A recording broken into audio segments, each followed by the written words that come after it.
Hi hello I M Lakshmi here.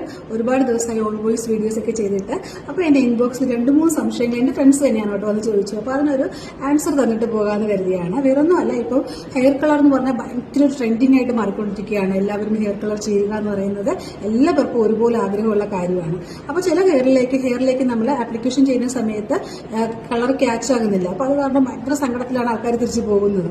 ഇതിന് കുറച്ച് reasons ഉണ്ട് കേട്ടോ. ഒന്നാമത്തെ, നിങ്ങൾ ഹെന്ന സ്ഥിരമായിട്ട് യൂസ് ചെയ്യുന്ന ആൾക്കാരാണെങ്കിൽ ഹെന്ന എന്ന് പറയുന്ന സംഭവം തന്നെ നിങ്ങൾക്ക് പണ്ട് നമുക്ക് കിട്ടുന്ന ഒറിജിനൽ ഹെന്നാസ് ആണ്. ഇപ്പം നിങ്ങൾ പുറത്ത് വാങ്ങുന്നതൊക്കെ എല്ലാം കെമിക്കൽ ആഡഡ് ഹെന്നകളാണ്.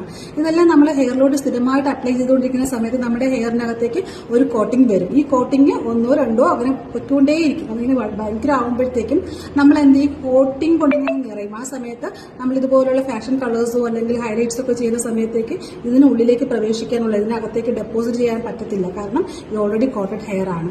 പിന്നെ അതുപോലെ തന്നെ വേറൊരു റീസൺ എന്തെന്ന് വെച്ചാൽ, നമ്മൾ ഹാർഡായിട്ടുള്ള ഡൈ ഒക്കെ ഉപയോഗിക്കുന്ന ആൾക്കാരാണെങ്കിൽ അതും ഇതിനൊരു റീസണാണ്.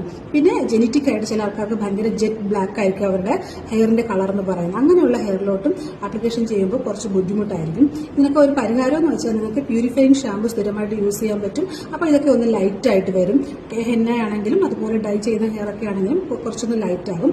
പിന്നെ വേറൊരു മാർഗ്ഗം എന്ന് വെച്ചാൽ നിങ്ങൾക്ക് പെയിലൈറ്റിംഗ് ചെയ്ത ശേഷം കളർ ആപ്ലിക്കേഷൻ ചെയ്യാം. Thank you.